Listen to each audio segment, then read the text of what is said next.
Hi friends, നമുക്ക് അടിപൊളി ഒരു മക്രോണി ഉണ്ടാക്കിയാലോ? എങ്കിൽ നമുക്ക് റെസിപ്പിയിലേക്ക് പോകാം.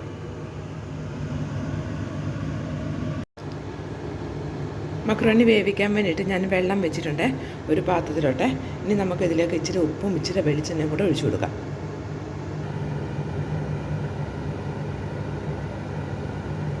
ഇതിലേക്ക് ഉപ്പിട്ട് കൊടുക്കാമേ.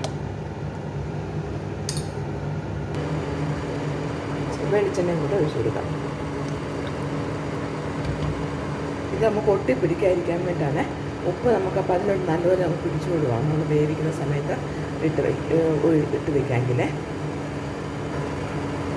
ഇനി ഈ വെള്ളം നല്ലതുപോലെ തിളച്ചിട്ടാണ് നമ്മൾ മക്രോണി ഇടുന്നത്.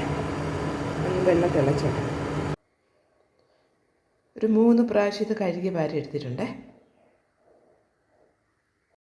വെള്ളം തിളയ്ക്കുന്നതിനോട് നമുക്ക് ഈ മക്രോണി ഇട്ട് കൊടുക്കാമേ.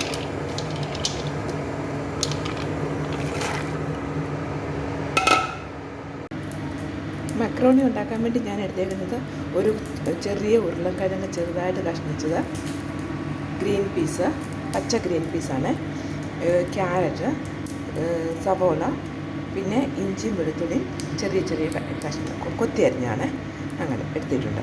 ഇത് നമുക്കൊന്ന് ഫ്രൈ ചെയ്തെടുക്കാമേ.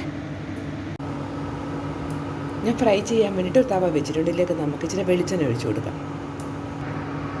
ഇതിലേക്ക് നമുക്ക് ഇച്ചിരി കടുക് ഇട്ട് കൊടുക്കാമേ.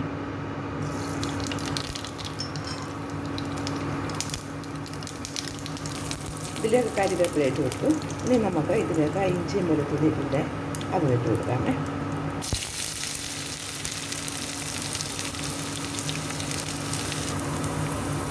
ഇഞ്ചിയും വെളുത്തുള്ളിയൊക്കെ ഒരു മൂത്ത് വരുമ്പോഴത്തേക്ക് നമ്മൾ അരിഞ്ഞ് വെച്ചേക്കുന്ന ഉരുളക്കിഴങ്ങില്ലേ, അത് ആദ്യം ഒന്നിട്ട് കൊടുക്കാമേ.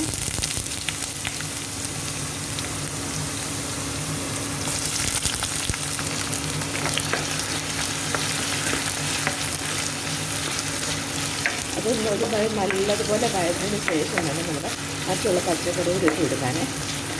പച്ചക്കറികളൊക്കെ എളുപ്പം വേകുന്നതാണ്. ഉരുളക്കിഴങ്ങ് ഇച്ചിരി വേവുണ്ടല്ലോ, അതുകൊണ്ട് ജസ്റ്റ് ഒന്ന് അതൊന്ന് ഒരു മാതിരി പകുതി വേവായി കഴിഞ്ഞിട്ട് നമുക്ക് പച്ചക്കറികളും സവോളയും എല്ലാം ഇട്ട് കൊടുക്കാമേ. ഉരുളക്കിഴങ്ങൊക്കെ നല്ലതുപോലെ മൂത്ത് വന്നിട്ടുണ്ട്. ഇനി നമുക്ക് ഇതിലേക്ക് ബാക്കിയുള്ള പച്ചക്കറികളെല്ലാം കൂടി ഇട്ട് കൊടുക്കാം. ഇതെല്ലാം കൂടെ നമുക്ക് ഒരുമിച്ചിട്ട് കൊടുക്കാമേ.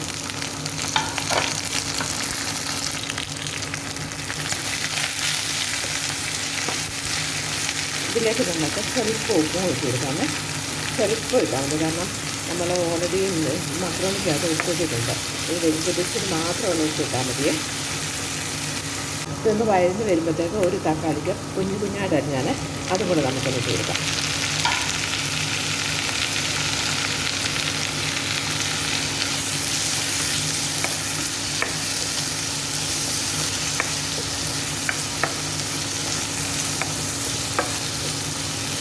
നമുക്ക് 2-3 മിനിറ്റ് ഇതൊന്ന് ഇളക്കി കൊടുക്കാമേ. ഇത് നമുക്ക് 2 മിനിറ്റ് അടച്ച് വെച്ച് കഴിക്കാം.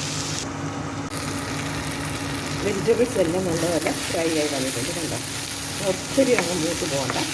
നമുക്കത് കടിക്കാനൊക്കെ പറ്റുന്നുണ്ട്. ആ പറ്റും വേണേ. ഇതിലൊക്കെ നമ്മൾ വേവിച്ച് വെച്ചിരിക്കുന്ന മക്രോണി നമുക്ക് ഇട്ട് കൊടുക്കാം.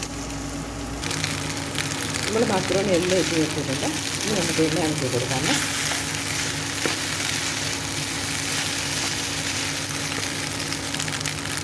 ഇതിലേക്ക് നമ്മൾ റെഡ് ചില്ലി സോസ് നമുക്ക് ഒഴിച്ചു കൊടുക്കാമേ.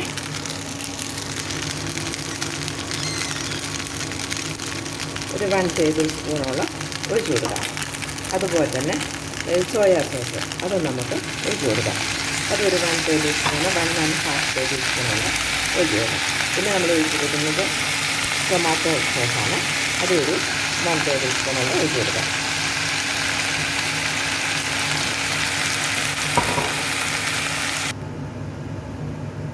അവസാനമായി നമുക്ക് ഇച്ചിരി പെപ്പർ പൗഡറും കൂടി ഇട്ട് കൊടുത്താൽ വാങ്ങാം. അങ്ങനെ നമ്മുടെ മക്രോണി റെഡി ആയിട്ടുണ്ട് കേട്ടോ.